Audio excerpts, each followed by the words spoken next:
Sodexo vous présente sa sensibilisation sur l'amiante. L'amiante est un terme commercial qui désigne différents types de minéraux qui, après broyage ou concassage, présentent une structure fibreuse. Ces roches sont extraites de carrières situées essentiellement au Canada, en Russie, en Afrique du Sud et en Amérique latine. C'est un produit très apprécié sur le plan commercial et industriel. Il a été surtout utilisé de manière importante au cours du XXe siècle, notamment après les années 50, mélangé à d'autres matériaux comme le plâtre, le ciment, les tissus, le papier. Au vu du nombre croissant de maladies dues à l'amiante, les pouvoirs publics et l'État français ont mis en place en 1996 un arsenal juridique réglementant de manière très stricte la production et l'utilisation de l'amiante, ainsi que la recherche d'amiante dans les matériaux et les moyens de s'en protéger. Les principales propriétés de l'amiante sont la résistance au feu, incombustible, la résistance mécanique, traction, flexion, usure, la résistance aux agressions chimiques, acides, bases, imputrescibles, l'isolation thermique, l'isolation acoustique, l'isolation électrique, les possibilités de la tresser, de la filer, son faible coût. Toutes ces caractéristiques ont assuré un succès sans égal à l'amiante, jusqu'à ce que l'on prenne conscience de la toxicité et de ses effets sur la santé. On trouve l'amiante sous deux formes. Sous sa forme friable, le matériau est susceptible d'émettre des fibres d'amiante sous l'effet de choc, vibration ou mouvement d'air. Sous sa forme non friable, le matériau contient de l'amiante fortement liée, non susceptible d'émettre des fibres. L'amiante peut se retrouver dans le bâtiment sous différentes formes.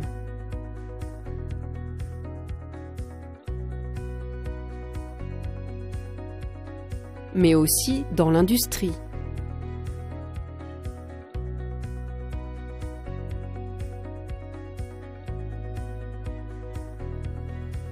Le remplacement de l'amiante peut s'opérer de deux façons. Les technologies alternatives, avec le remplacement des matériaux contenant de l'amiante par d'autres matériaux comme l'amiante ciment ou le vinyle amiante. Les matériaux de substitution, avec le remplacement des fibres d'amiante par d'autres fibres moins toxiques comme la fibre minérale, laine de roche, la fibre de verre, laine de verre, la fibre de carbone, la fibre végétale, cellulose, coton, la fibre de synthèse, polyéthylène, polyamide. Les maladies causées par l'amiante peuvent être soit bénignes, soit malignes. Elles concernent surtout l'appareil respiratoire et les organes qui lui sont reliés. Il existe principalement deux maladies bénignes. L'asbestose se caractérise par un durcissement du poumon, une insuffisance respiratoire importante, faisant suite à des fortes expositions. Il n'existe pas de traitement médical pour y remédier. Les plaques pleurales se caractérisent par un épaississement de la plèvre, n'entraînant pas de troubles importants et font suite à peu d'expositions.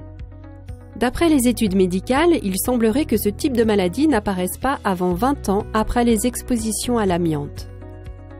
Il existe principalement deux maladies malignes. Le cancer du poumon apparaît en général après 15 à 20 ans d'exposition, quelle qu'elle soit. Une forte synergie est possible avec le tabac.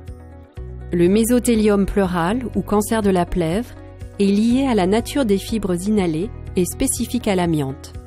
Il apparaît après 20 à 40 ans d'exposition. Aucun traitement efficace à 100% n'existe à ce jour pour ces deux maladies. Il y a donc une chose essentielle à retenir. Fumer augmente significativement le risque de cancer dû à l'amiante. Il existe de nombreux textes réglementaires à propos de l'amiante. Le premier est le décret 96-1133 du 24 décembre 1996, en vigueur depuis le 1er janvier 1997, relatif à l'interdiction de l'amiante. Il interdit clairement la fabrication, la transformation, la vente et l'importation de toutes les variétés d'amiante. Depuis le 1er janvier 2002, plus aucune dérogation n'est possible en France.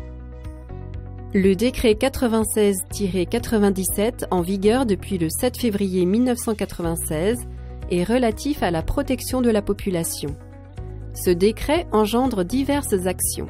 Protéger la population contre les risques liés à l'exposition à l'amiante dans les immeubles bâtis.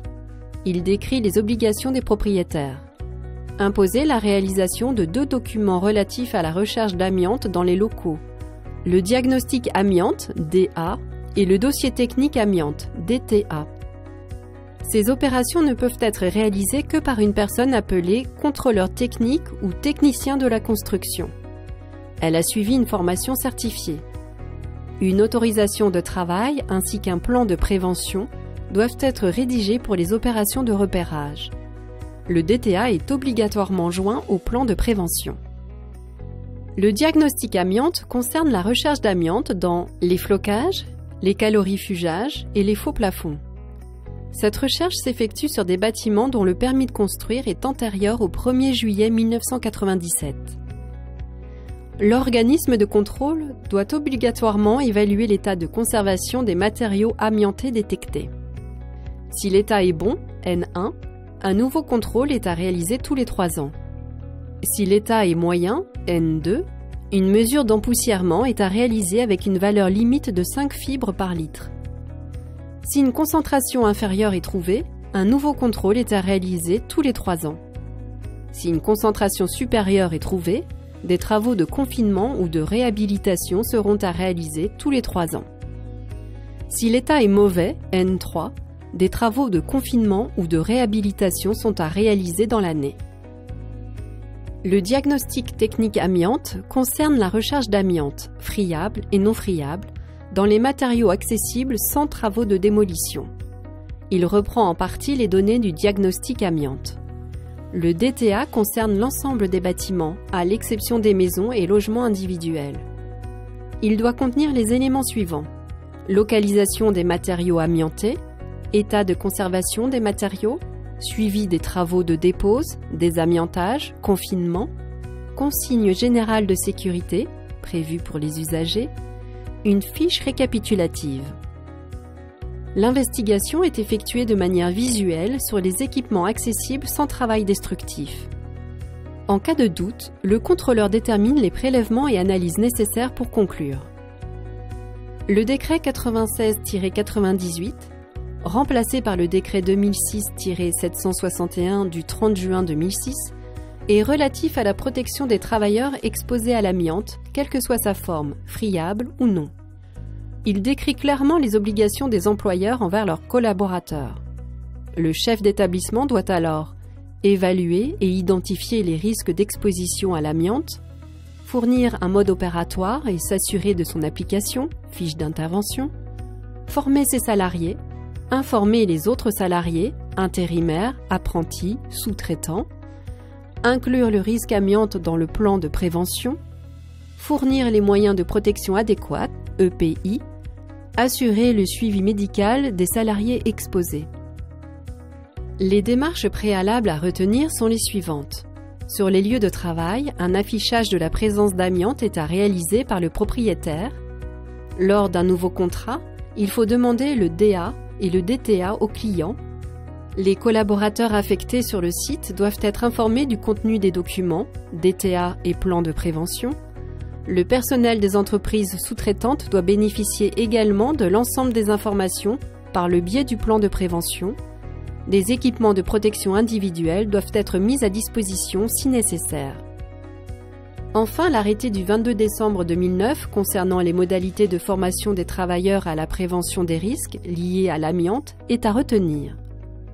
L'employeur qui affecte un travailleur à toute intervention susceptible de provoquer l'émission de fibres d'amiante doit impérativement lui assurer préalablement une formation adaptée à ses activités et aux procédés mis en œuvre.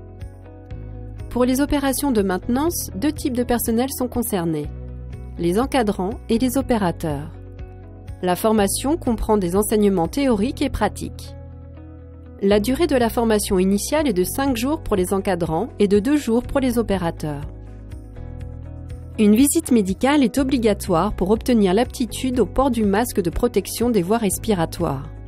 Il y a une première formation de recyclage d'1 journée à réaliser 6 mois après la formation initiale, puis une formation de recyclage d'1 journée à réaliser au plus tard 2 ans après.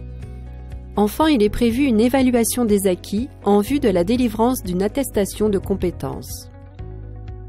Lorsque j'arrive sur mon site d'affectation, je dois me faire expliquer le plan de prévention et diagnostic technique amiante. Je m'informe pour savoir si je dois suivre ou non une formation d'opérateur. Je n'interviens jamais sur des matériaux amiantés. En cas de doute, je me retire de la situation de travail et informe mon responsable hiérarchique. Celui-ci est chargé de prendre les décisions nécessaires à la levée de doutes. Si je suis formé, je ne suis pas chargé de réaliser du désamiantage, mais seulement intervenir sur des cas d'urgence. Pour toute demande d'informations complémentaires, je peux faire également appel au pôle sécurité du service aux opérations. Merci de votre attention. Place au quiz.